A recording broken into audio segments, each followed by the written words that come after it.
Good return here at all as they'll be forced to start at the 12-yard line.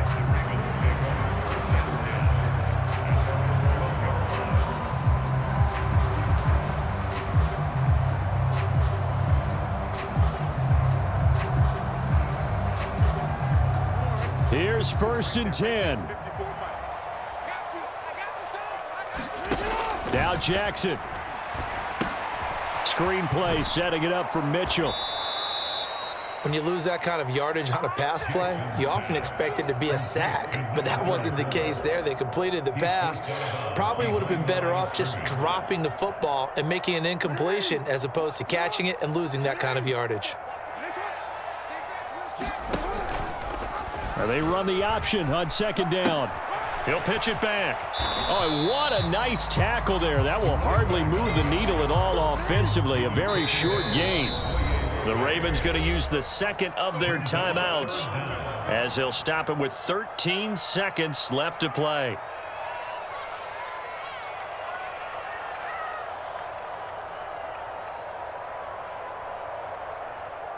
A big play needed, no doubt.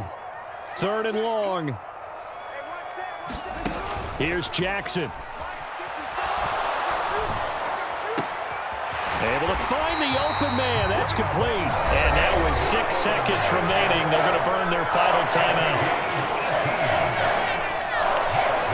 They'll come up 1st and 10 here.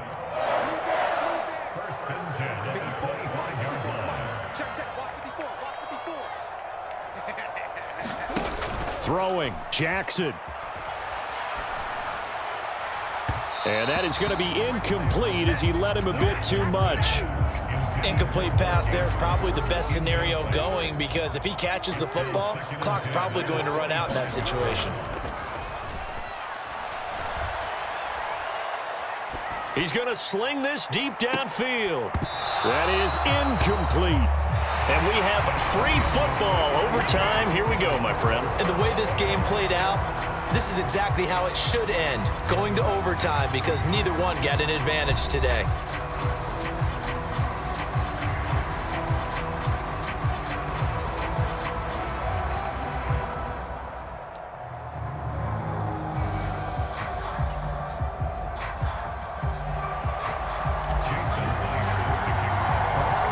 So it's the Ravens who won the toss. They'll get the football first here in overtime as the kick is away. Hill is going to take it out of the end zone. And in hindsight, probably should have taken a knee as he only gets this out to the 16-yard line.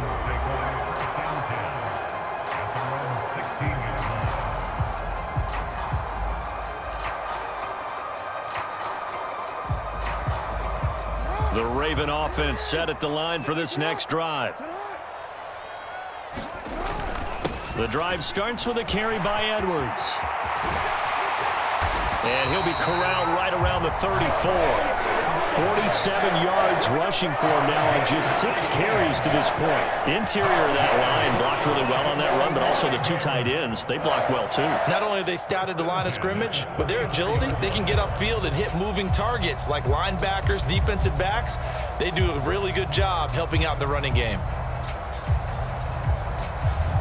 From the 34 now, here's 1st and 10. Up the middle, here's Mitchell. And he'll get this up to about the 40. It's a 6-yard pickup, and it gets him to 2nd and 4. If you're in the offensive huddle, you're smiling after that play because you've certainly got them guessing now. 2nd and short, could they just hand it off for another big gain? Or did they take advantage of this spot to take a big shot downfield? And tackled down after a gain of 3. Leaves him with 1 yard to go on 3rd down. That's some good tackling there to keep him short of that yellow line. Yeah, and defensively, all I'm thinking is that on that play, get me to 3rd down. Get me into a position where I can make one more play and get my defense off the field. Mark Andrews. Room to maneuver at the 35. And that'll wind up moving the chains again as the tackle's going to be made at the Seahawks 33. Jackson going to change things up a bit. On 1st and 10, it's Dobbins. Reek Woolen in on the stop. Just not a whole lot of room to operate there on that carry. No, not at all. They did a really nice job staying in their proper places and not allowing any lanes to open up.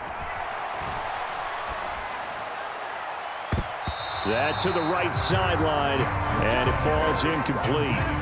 They certainly thought he had an open look beyond the first down marker to his receiver, but they just couldn't connect, and that will send them back to the drawing board.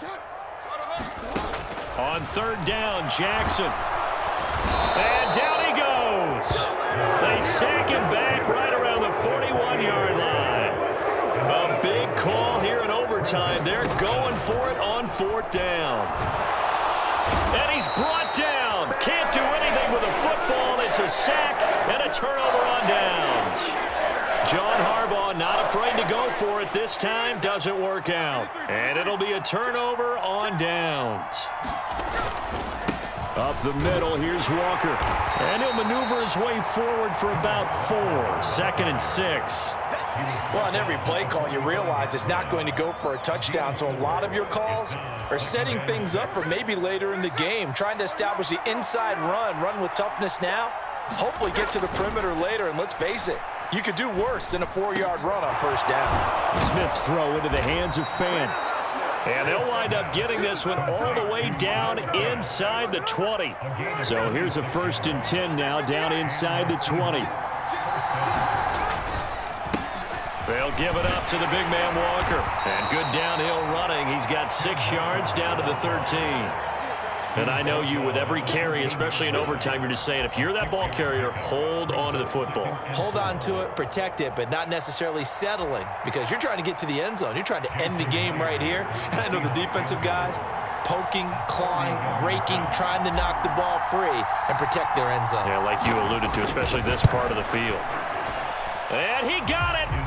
The kick is good in overtime. He's able to split the uprights. And they'll be celebrating in Pioneer Square tonight. The Seahawks have won the game. Another one in the books for his partner. Always great to be by your side. And look, both offenses, both defenses had some moments in this one, but I think you would agree these coaching staffs are also going to have some stuff to clean up on film. Absolutely, partner, and let's face it, any game we get to watch from up here, it's going to be a blast. Do we want to get a real job? Absolutely not. Let's keep watching the NFL all season long. That'll do it for us. For Charles Davis and all our hardworking crew, I'm Brandon Gaudin. You've been watching the NFL on EA Sports. For more, find us on Twitter at EA Madden NFL. From Baltimore, so long, everybody.